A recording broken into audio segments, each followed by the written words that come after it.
कैसे हैं आप? उम्मीद करते हैं स्वस्थ होंगे, मस्त होंगे, जहाँ होंगे पढ़ने में व्यस्त होंगे। और तो आज का टॉपिक स्टार्ट करते हैं। यूपी बोर्ड के मोस्ट इंपॉर्टेंट क्वेश्चन के लिए जो 2026 में पूछे जाने की संभावना जिसकी सबसे अधिक होगी, उसके बारे में डिस्कस करेंगे चैप्टर वाइज।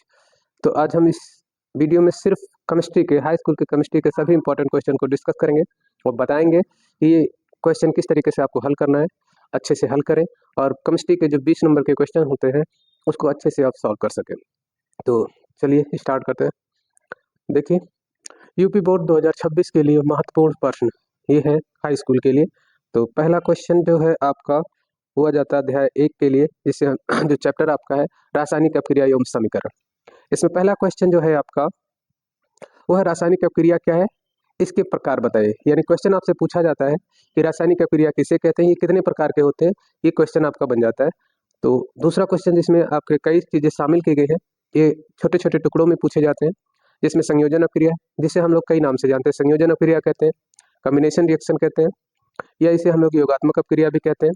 ठीक है। दूसरा आपका है वियोजन अपक्रिया, इसे अपघटन के नाम से भी जानते हैं। दूसरा है आपका अगला जो है विस्थापन अपक्रिया। तीसरा द्विविस्थापन अपक्रिया, अपचयन, उपचयन जिसे हम लोग ऑक्सीकरण भी कहते हैं, या रिडॉक्स के नाम से अपक्रिया पूछा जा सकता है। इनके उदाहरण के साथ आपको आंसर देने होंगे। प्रत्येक के उदाहरण देना अनिवार्य होता है, क्योंकि केमिस्ट्री में अगर आप रिएक्शन नहीं देते हैं तो आपका आंसर अधूरा माना जाता है। इसलिए याद रखें कि आपको एग्जाम्पल के साथ आंसर देना है, यानी परिभाषा लिखेंगे, डेफिनेशन लिखेंगे और उसके एग्जाम्पल भी आप लिखेंगे। ठीक है। तीसरा क्वेश्चन है जो कि इंपॉर्टेंट क्वेश्चन ये भी है, संक्षारण क्या है, यानी संक्षारण किसे कहते हैं, संचरण क्यों होता है, इससे बचाव के उपाय, और इसके क्या नाम है, बचाव के उपाय के साथ साथ इसके एक तो रिएक्शन अगर आपको याद है तो भी अच्छे, अदरवाइज आपको उदाहरण देना होता है, जैसे जंग का लगना, ये सब इसके उदाहरण हो जाते हैं। इसके बाद चौथा क्वेश्चन आपका जो आ जाता है वो आता है रासायनिक समीकरण क्या है, उदाहरण से समझाइए। रासायनिक समीकरण क्या होते हैं, कोई एक एग्जाम्पल देना होता है, उस एग्जाम्पल को दे करके आप बताएंगे कि ये अपक्रिया जो है वो आपका रासायनिक समीकरण है, इसमें ये रिएक्टेंट है, ये आपका क्या नाम सब्सट्रेट है, दोनों रिएक्ट करके प्रोडक्ट बनाते हैं, यानी अपकारक होता है प्लस अपकर्मक होता है, दोनों मिलकर के उत्पाद का निर्माण करते हैं। इस तरीके से कोई भी रिएक्शन आप देख सकते हैं। फॉर एग्जाम्पल अगर आप देखें तो जैसे यहाँ पे हम ले लेते हैं क्या नाम है मेथिल, मेथिल पे जब क्रिया कराएंगे हाइड्रोजन की तो ये बना लेगा एथेन, ये अपचयन अपक्रिया है, C2H6 हो जाएगा। तो इस तरीके से ये अपक्रिया हो जाती है, तो ये आपका रासायनिक अपक्रिया कहलाएगी। कभी उसके अलावा इसमें जब अपक्रिया आपकी दी होती है तो वहाँ पे संतुलन के लिए भी पूछा जाता है। संतुलन मोस्ट इंपॉर्टेंट क्वेश्चन बन जाता है। आपको रासायनिक अपक्रिया दी जाएगी, उसमें कहा जाएगा कि इस अपक्रिया को क्या नाम है संतुलित करिए, बैलेंस कीजिए। तो बैलेंस के लिए हमने जो एक वीडियो बना के डाला है, आप उसमें देखेंगे यूट्यूब पे तो आपको मिल जाएगा। उसके अलावा अगला क्वेश्चन आपका विकृत गंधिता, जो कि ये भी इंपॉर्टेंट क्वेश्चन है, आपका टिप्पणी भी पूछा जाता है। इसके अलावा इसमें आपका क्या नाम है, इसके टिप्पणी के साथ साथ ये 2 नंबर 3 नंबर का क्वेश्चन बनता है। उदाहरण के साथ याद रखें कि विकृत गंधिता किसे कहते हैं, इससे कैसे बचा जा सकता है, ये हो जाता है इसका क्वेश्चन। उसके अलावा आपका अगला क्वेश्चन होता है बुझे हुए चूने का सूत्र लिखिए, यानी कैल्शियम हाइड्रोक्साइड, बुझा हुआ चूना, बिना बुझा हुआ कैल्शियम ऑक्साइड होता है, बुझा हुआ चूना जो आपका होता है वो कैल्शियम हाइड्रोक्साइड होता है। तो सूत्र याद रखें, सूत्र हो जाता है उसका CaOH का होल ट्वाइस, ये हो जाता है बुझा हुआ चूना। अगर हम बिना बुझा हुआ चूने की बात करें तो बिना बुझा हुआ चूना जो हो जाएगा वो आपका हो जाता है CaO, कैल्शियम ऑक्साइड। ठीक है, तो कैल्शियम ऑक्साइड CaO, इसको हम लोग कहते हैं बिना बुझा हुआ चूना। इसके अलावा अगला 7वां और लास्ट क्वेश्चन जो इसका होता है वो हो जाता है आपका क्या नाम है ऑक्सीकरण और अपचयन में अंतर बताइए। तो ऑक्सीकरण अपचयन में अंतर बताना बहुत सिंपल है, आप याद रखें। ऑक्सीकरण वे अपक्रिया होते हैं जिसमें ऑक्सीजन जुड़ता है, इसके अलावा इलेक्ट्रॉन निकलता है, ये हो जाता है ऑक्सीकरण। और अपचयन अपक्रिया वे होती है जिसमें हाइड्रोजन जुड़ता है और इलेक्ट्रॉन ग्रहण करता है, ये हो जाता है आपका अपचयन। यानी वहाँ पे इलेक्ट्रॉन को ग्रहण किया जाता है अपचयन में और हाइड्रोजन को जोड़ा जाता है, यानी जुड़ जाता है, जबकि ऑक्सीकरण में ऑक्सीजन जुड़ता है और इलेक्ट्रॉन निकलता है। तो ये इसके एग्जाम्पल हो जाते हैं, याद रखेंगे आप। इसके अलावा अगर हम दूसरे चैप्टर की बात करें तो इसमें कौन कौन से इंपॉर्टेंट क्वेश्चन है वो भी देख लेते हैं। दूसरे चैप्टर जो कि चैप्टर का नाम है अम्ल क्षार एवं लवण, इसमें भी काफ़ी क्वेश्चन इंपॉर्टेंट बनते हैं। चैप्टर वाइज आप अच्छे से तैयार करें, जो भी डाउट हो आप कमेंट बॉक्स में कमेंट करें, उसके डाउट को क्लियर किया जाएगा। पहला क्वेश्चन देख लेते हैं इस चैप्टर का। तो पहला क्वेश्चन हो जाता है अम्ल क्षार और लवण क्या है, यानी अम्ल क्या होते हैं आर्हेनियस के अनुसार आप समझा सकते हैं, ब्रांच-टेलरी के अनुसार बता सकते हैं। लवण क्या होते हैं, इनके भी आप क्या नाम आर्हेनियस और ब्रांच-टेलरी ने इनका क्वेश्चन का आंसर दिया है। उसके अलावा लवण क्या होते हैं, लवण यानी अम्ल और क्षार जब क्रिया करते हैं तो लवण का निर्माण होता है। तो इस तरीके से आप आंसर दे सकते हैं, विथ एग्जाम्पल देंगे तो ज़्यादा बेहतर होगा। दूसरा क्वेश्चन है आपका अम्ल और क्षार में अंतर बताइए। ठीक है, दोनों में डिफरेंस बताना है कि अम्ल क्या होते हैं, खट्टे होते हैं, स्वाद, क्षार क्या होते हैं, उनका जो बेसिक नेचर होता है वो थोड़ा नमकीन होता है। तो यह चीज़ याद रखना है कि आप ऐसे भी कह सकते हैं कि क्षार जो होते हैं खट्टे नहीं होते हैं। उसके अलावा तीसरा क्वेश्चन आपका आ जाता है प्रबल अम्ल एवं दुर्बल क्षार में अंतर बताइए। चौथा क्वेश्चन आपका जो है वो है कि प्रबल क्षार और दुर्बल क्षार में अंतर बताइए। यानी तीसरा क्वेश्चन कह रहा है प्रबल अम्ल और दुर्बल अम्ल में अंतर पूछ रहा है, और चौथा क्वेश्चन आपसे पूछ रहा है कि प्रबल क्षार और दुर्बल क्षार में क्या अंतर होता है। तो ये अंतर आपको याद रखने हैं। पांचवा क्वेश्चन है जो कि इंपॉर्टेंट क्वेश्चन हो जाता है, जिसमें कहा जाता है पीएच मान किसे कहते हैं, या पीएच मान क्या है, दैनिक जीवन में इनका उपयोग क्या है। तो ये सारे क्वेश्चन आपसे पूछे जाते हैं, और ये इंपॉर्टेंट क्वेश्चन है, याद रखिए। पीएच मान बहुत बार पूछा गया है, इसको अच्छे से तैयार करें, उदाहरण के साथ याद करना है आपको। तीसरा क्वेश्चन, नेक्स्ट क्वेश्चन जो आपका है, उदासीनीकरण अपक्रिया किसे कहते हैं, या उदासीनीकरण अपक्रिया क्या होती है, इसको भी आपको उदाहरण के साथ याद रखना है। यानी अम्ल क्षार की क्रिया जब भी कराएंगे तो उदासीन हो जाएगा, जो भी विलयन बनेगा आपका। तो एग्जाम्पल हो जाता है, कोई एक याद रखें आप इसमें से। सातवां क्वेश्चन आपका जो है वो है अम्ल व क्षार धातुओं के साथ कैसे अपक्रिया करते हैं। तो अम्ल के साथ अगर धातु क्रिया करेगा तो क्या बनाएगा, क्षार के साथ क्रिया करेगा तो क्या बनाएगा। तो एक एक दो दो एग्जाम्पल इनके याद रखें, इंपॉर्टेंट क्वेश्चन है, आपको मिल जाएगा, 100% मिलेगा। ये आपके बोर्ड एग्जाम में कई बार पूछा गया क्वेश्चन है, तो इसे ध्यान रखें आप और याद रखें। सूचक किसे कहते हैं, सूचक यानी इंडिकेटर, इंग्लिश में से इंडिकेटर कहा जाता है सूचक। सूचक कितने प्रकार के होते हैं, सूचक का काम क्या होता है, सूचक कहते किसको है, डेफिनेशन याद रखना है, उदाहरण याद रखें। ठीक है, उदाहरण जैसे फिनाफ्थलीन होता है, मेथिल ऑरेंज हो जाता है, लिटमस पेपर हो जाता है। तो ये सूचक होते हैं, इनके एग्जाम्पल याद रखें कि अम्ल के साथ इनका क्या व्यवहार होता है, क्षार के साथ ये क्या व्यवहार करते हैं, कैसा रंग देते हैं, ये चीज आपको ध्यान रखना है। नौवां क्वेश्चन आपका जो है वो है विरंजक चूर्ण बनाने की विधि। ये चार चीजें हैं जो आपको अच्छे से याद रखना है, इनमें से 100% एक क्वेश्चन आपको बोर्ड एग्जाम में मिलेगा, वो भी लॉन्ग में मिलता है। क्या क्या चीजें इसमें याद रखनी है आपको, रासायनिक सूत्र याद रखना है, उसके बनाने की विधि याद रखना है, उसके कम से कम 2 रासायनिक गुण आपको याद रखने हैं, इसके साथ ही साथ 2 या 3 आपको उपयोग याद रखने हैं, चारों के। कौन कौन, तो विरंजक चूर्ण हो जाता है, उसके अलावा धामन सोडा हो जाता है, उसके अलावा प्लास्टर ऑफ पेरिस हो जाता है, और एक लास्ट आपका जो हो जाता है उसे हम बेकिंग सोडा कहते हैं। तो इसके सूत्र याद रखने हैं, इसके बनाने की विधि याद रखनी है, और इसके रासायनिक गुण याद रखने हैं। इसके अलावा इसके 2 या 3 उपयोग आपको याद ही रखने होंगे, ये आपके लिए बहुत ज़्यादा बेनिफिट होता है। अब अगले चैप्टर पे चलते हैं। तीसरा चैप्टर जो आपका है वो है आपका धातु एवं अधातु। इससे कौन कौन से इंपॉर्टेंट क्वेश्चन जो बोर्ड एग्जाम में पूछे जा सकते हैं उसको देख लेते हैं। तो पहला क्वेश्चन है धातु एवं अधातु क्या है, इनमें अंतर बताइए। बहुत बार पूछा गया क्वेश्चन है, धातु और अधातु में अंतर बताइए। ठीक, दूसरा क्वेश्चन है मिश्र धातु किसे कहते हैं। मिश्र धातु आपको डेफिनेशन पता ही होगा, मिश्र धातु क्या है, यानी कि ऐसी धातु में जो 2 या 2 से अधिक धातुओं से या एक धातु एक अधातु से मिलकर के समांगी मिश्रण बनाते हैं, निश्चित अनुपात में मिलाए जाते हैं, मिश्र धातु कहलाते हैं। उदाहरण मतलब कि पीतल होता है, गनमेटल होता है, स्टील वगैरह ये सभी आ जाते हैं। फिर यहाँ पे एक क्वेश्चन रिपीट है, आपको 2 जगह पूछा जाता है, संक्षारण किसे कहते हैं, इससे बचाने के उपाय बताएं। ये भी इंपॉर्टेंट क्वेश्चन है, तो ये आपको मिलेगा ही, 100% मिलेगा। इसके अलावा उभयधर्मी क्या होते हैं, जिसके पास अम्ल और क्षार दोनों के गुण पाए जाते हैं या दोनों ऑक्साइड बना लेते हैं, उसे हम उभयधर्मी कहते हैं। ठीक है, उसके बाद सक्रियता श्रेणी किसे कहते हैं, ये भी क्वेश्चन बोर्ड एग्जाम में पूछा गया। सक्रियता श्रेणी आप याद रखें, इससे कई क्वेश्चन आपको क्या नाम मिल जाते हैं, विस्थापन क्रियाएं मिल जाती हैं, तो आपको याद रखेगा तो ज़्यादा बेहतर रहेगा। इसलिए इस चीज़ को आप जरूर याद रखें, विस्थापन क्रिया में इसका उपयोग किया जाता है, यानी कि सक्रियता श्रेणी किसे कहते हैं। अमलगम किसे कहते हैं, अगला क्वेश्चन जो आपका आ जाता है वो होता है अमलगम। अमलगम क्या होता है, किसे कहते हैं, इनका कार्य क्या होता है, तो आपको इतना याद रखना कि अमलगम किसे कहते हैं। धातु अमलगम होते हैं, जैसे सोडियम Hg जोड़ दिया तो सोडियम अमलगम बन जाएगा। तो इस तरीके से पोटेशियम अमलगम के Hg हो जाएगा, पोटेशियम अमलगम हो जाएगा, तो ये इसके एग्जाम्पल हो जाते हैं। तन्यता किसे कहते हैं, धातुओं की सबसे अच्छी प्रॉपर्टी होती है तन्यता। तन्यता का मतलब जिसे पीट पीट करके तार खींचा जा सके। आघात वर्धनीयता भी एक क्वेश्चन बन जाता है कि आघात वर्धनीयता किसे कहते हैं।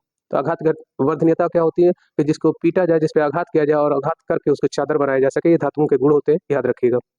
उसके बाद धातुओं की वायु के साथ क्रिया, या धातुओं का वायु में दहन करने पर क्या होता है, तो धातुएं ऑक्सीजन के साथ क्रिया क्या करती है, क्रिया करके क्या बनाती है, ऑक्साइड बनाएगी, स्वाभाविक सी बात है। तो ये भी क्वेश्चन आपको याद रखना है एग्जाम्पल के साथ। उपधातु किसे कहते हैं, यानी ऐसे धातुएं जिसमें, या ऐसे हम तत्व कह सकते हैं जिसमें धातु और अधातु दोनों के गुण पाए जाते हैं, उसे हम उपधातु कहते हैं। एग्जाम्पल है कि जर्मेनियम हो गया, सिलिकॉन हो गया, ये सब उपधातु के उदाहरण होते हैं, उदाहरण जरूर याद रखें। और लास्ट क्वेश्चन जो 10वां है आपका, पीएच से संबंधित कुछ प्रश्न पूछे जाते हैं, वो बुक में आपके हैं, एग्जाम्पल के साथ हल कर लें, ज़्यादा नहीं है, 2-4 एग्जाम्पल जरूर आप कर लें। उसके अलावा हम आपका जब इसको सॉल्व कराएंगे तो वहाँ पे हम आपको 2-4 6-7 न्यूमेरिकल करवा देंगे अनसॉल्व पेपर से। तो अगला चैप्टर देख लेते हैं, लास्ट चैप्टर केमिस्ट्री का, वो है आपका चैप्टर नंबर 4 यानी अध्याय 4 कार्बनिक यौगिक यानी ऑर्गेनिक कंपाउंड। इसके क्या क्वेश्चन यहाँ से जो बनते हैं, जो इंपॉर्टेंट क्वेश्चन बनते हैं वो कौन कौन से हैं, देखिए। पहला होता है अपर रूप, यानी अपर रूप किसे कहते हैं, जिसके एक यानी एक ही तत्व के कई रूपों में पाया जाना अपर रूप कहलाता है। कार्बन के 3 अपर रूप है, वैसे कार्बन 2 प्रकार के अपर रूप शो करता है, एक क्रिस्टलीय और अक्रिस्टलीय। हमको क्रिस्टलीय याद रखना है, अक्रिस्टलीय तो कोयला हो जाता है, कार्बन हो जाता है, ये सब कालिक हो जाता है, ये सब अक्रिस्टलीय होते हैं। क्रिस्टलीय कौन कौन से हैं, तो एक आपका हो जाता है हीरा, ग्रेफाइट और फ्लोरीन हो जाता है। तो इनको याद रखें आप नाम के साथ। उसके अलावा दूसरा क्वेश्चन आपका बनता है कि कार्बन की सर्वतोमुखी प्रकृति को उदाहरण सहित बताइए। तो इसका भी हमने वीडियो डाल रखा है, थोड़ा लेक्चर है उसमें, अच्छे से देख लीजिए, समझ लेंगे। कार्बन का सर्वतोमुखी गुण होता है, उसके कार्बन की संयोजकता 4 होती है और उसी संयोजकता के कारण कई तत्वों से आसानी से जुड़ जाता है और अपने ढेर सारे यौगिक बना सकता है। तो ये सर्वतोमुखी प्रकृति कहलाती है। इसके कई आधार है, 2-3 आप याद रखें, वीडियो में देख लीजिएगा, मिल जाएगा आपको, अच्छे से कर सकते हैं। साबुन व अपमार्जक में अंतर बताना है आपको कि साबुन क्या होता है, अपमार्जक क्या होता है, दोनों में क्या क्या अंतर पाए जाते हैं, ये अंतर याद रखना है आपको, इंपॉर्टेंट है, बोर्ड एग्जाम में कई बार पूछा गया हुआ ये क्वेश्चन है, तो इसको याद रखें आप। उसके अलावा एस्टर क्या होता है, यानी COO, ये होता है एस्टर का सूत्र, यानी हम R लिखेंगे फिर COO R डैश कर लेते हैं, तो ये जो नीचे आपको दिख रहा है ये एस्टर ग्रुप होता है।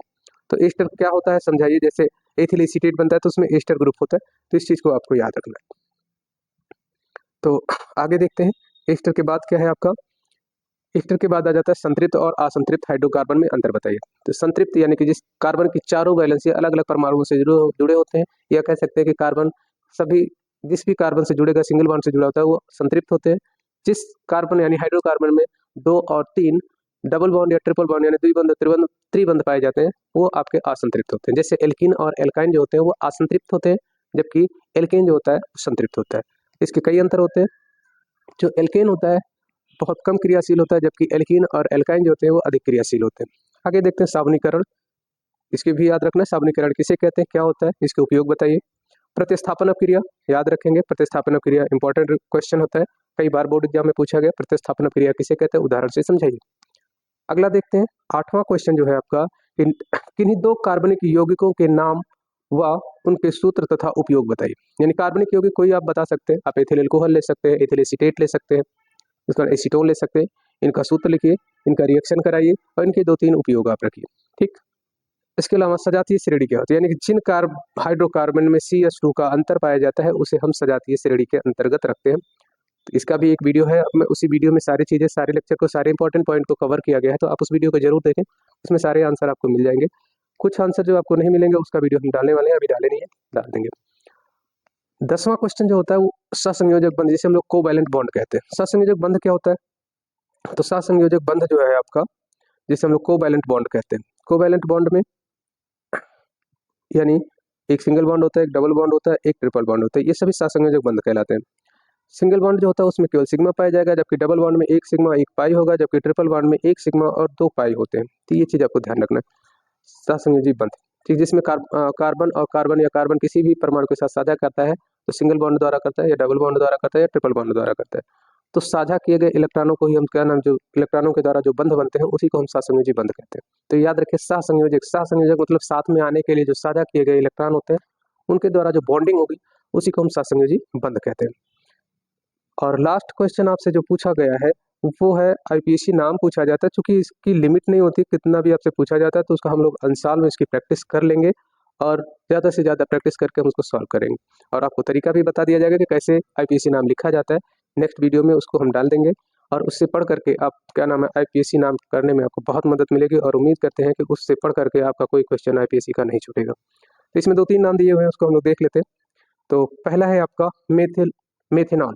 मेथेनॉल के लिए मतलब एक कार्बन है, तो एक कार्बन के लिए हम केवल C लिखते हैं और कार्बन की बैलेंसी आपको पता है कि 4 होती है, तो सभी को हम लोग इसमें से 3 को हम क्या करते हैं H से बैलेंस कर लेते हैं और नॉल का मतलब होता है हाइड्रोक्साइड यानी OH, जिसे हम एल्कोहल कहते हैं। और एल्कोहल का जो सफिक्स यानी जो अनुलग्न जुड़ता है वो OH जुड़ता है और इसका जो लिखा जाता है IPSC में नाम, सफिक्स जिसे कहते हैं या अनुलग्न कहते हैं, वो लिखा जाता है आल। तो याद रखें आल, तो इसका नाम जगह एक कार्बन के लिए मेथ लिखा जाता है और आल जोड़ दिया जाएगा तो बन जाएगा मेथेनॉल। तो ये हो जाता है आपका इसका नाम। दूसरा देखते हैं क्या है, दूसरा आपका जो है, एक मिनट,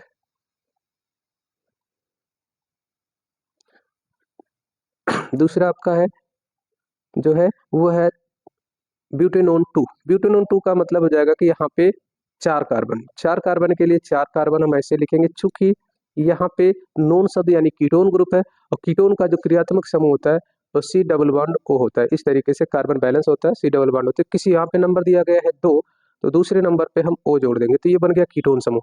बाकी चीजों को हम हाइड्रोजन से बैलेंस कर देंगे, एक एक एक करके सभी जगह जोड़ दिया जाएगा और इस तरीके से ये हमारा ब्यूटेनोन 2 बन जाएगा। कैसे बन गया, ध्यान से देखें।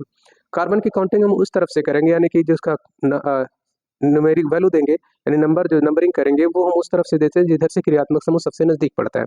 तो देखिए यहाँ पे 1 हो गया, 2 हो गया, 3 और 4। तो इधर से अगर हम इधर से करते हैं तो तीसरे नंबर पे आता है, तो इसका क्रियात्मक समूह दूर हो जाएगा, तो हमें कम से कम नंबर देना होता है जो ब्रांच होता है।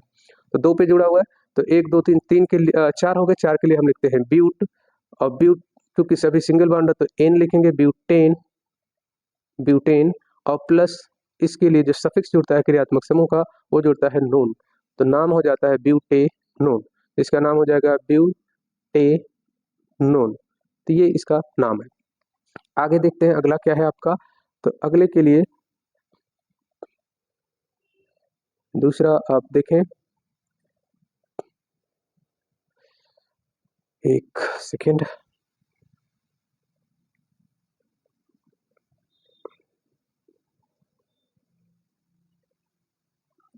कोशिश करेंगे तो जरूर आईपीसी नाम लिखना बहुत आसान होता है। तीसरा आपका जो हेडिंग है वो है आपका क्या नाम है, इसका नाम है 2,2 डाई क्लोरोपेंटेन। 2,2 डाई क्लोरोपेंटेन यानी कि पेंटेन है, तो पेंटेन के लिए 5 कार्बन लेंगे, तो 5 हम यहाँ पे लिखते हैं, 1 2 3 4 5, 5 कार्बन हो गए।